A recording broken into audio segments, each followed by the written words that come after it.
السلام عليكم اخواتي وحبايبي ومحبين الصيد في كل مكان.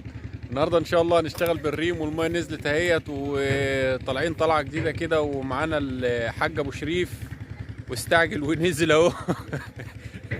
وهنشتغل بالريم والعده المستخدمه يا جماعه اللي احنا بنشتغل بيها كل مره، هو الخط 30 وعود رقع ومكنه خفيفه والفله بتبقى راجوز، وبنرمل بسن كفته رقم 7. احنا هنبتدي الفيديو، ولو ليك استفسار عن اي حاجه بقولها لنا في الكومنتات. وملحوظه يا جماعه، فيه جروبات انا بنزل عليها فيديوهات وببقى ماليش ان انا اعلق، يعني اجي اعلق بلاقي انا محظور من التعليق، عشان في ناس بتقول لي انا بنكتب وبرضه ما بتردش علينا والكلام ده كله. انا على الجروب ده ما بعرفش ارد عليه او محظور من التعليق. المكان برضه اللي عايز يعرف المكان، احنا جنب معديه اشمون اهو، معديه اهي، دي معديه اشمون المصطادة جنبها على طول. الشط زي ما انت شايف اهو، بتقعد عليه شط واسع، هتقعد عليه لا محتاج مركب ولا محتاج اي حاجه. يلا نبتدي الفيديو كده ونشوف ربنا هيكرمنا بيه.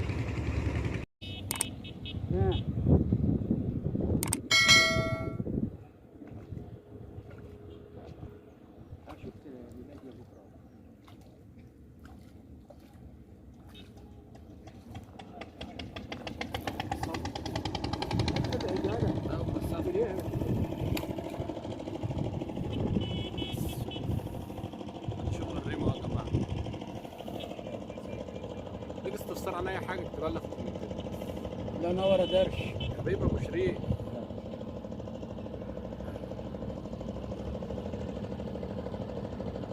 مركب ماشي، شط ماشي، مفرقش. معانا المصور الجميل النهارده اهو.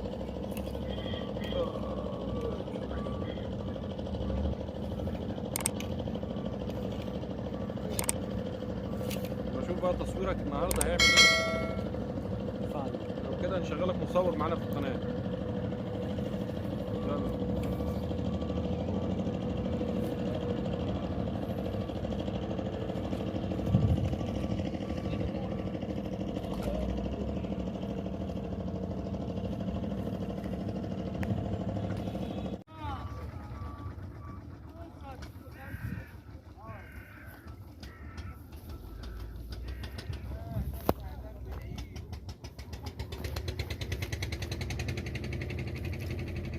يا معاك محمد.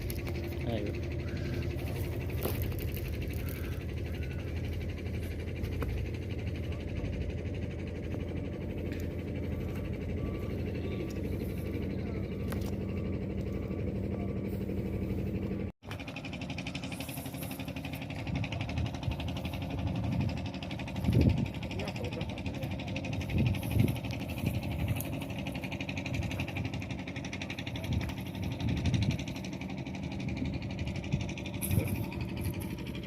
الله ينور ابو شريف، الله ينور ابو شريف يا غالي. عليك يا حبيبي.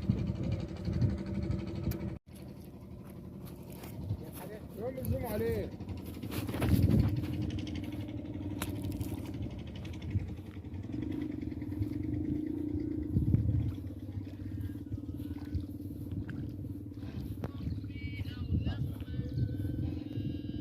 الصفحة بتاع مين بقى؟ اسمها ايه؟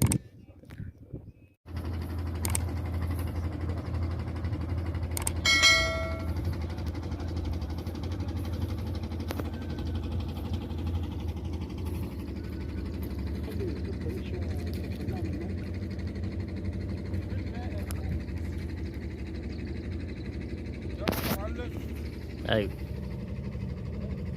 سامعك يا معلم. تمام. شد قلبك كده ليه؟ انا ممكن اعمل لك زوم يا مصطفى.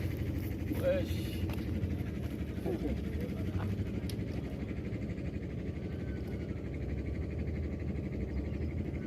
يلا يا عم. يا جدع.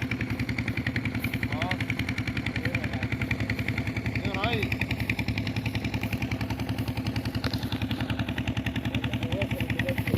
يا نهار اسود.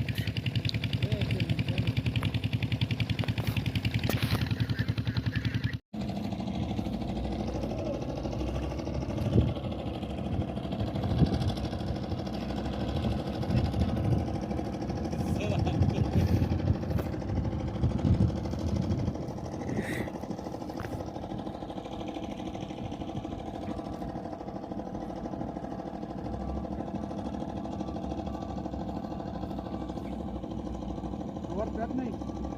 انا بصور اهو. صور انا برميها بقى.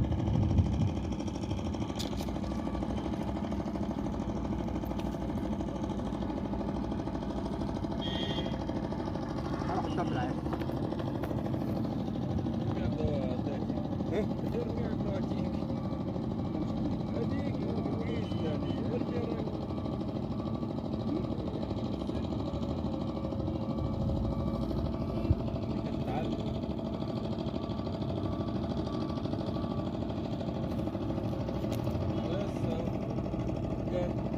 خلاص يا جماعه كده هنختم الفيديو ده على كده النهارده، وبارك الله فيما رزق. ولو ليك استفسار عن اي حاجه اكتبها لنا في الكومنتات، ونشوفكم الفيديو الجاي ان شاء الله. يلا سلام عليكم.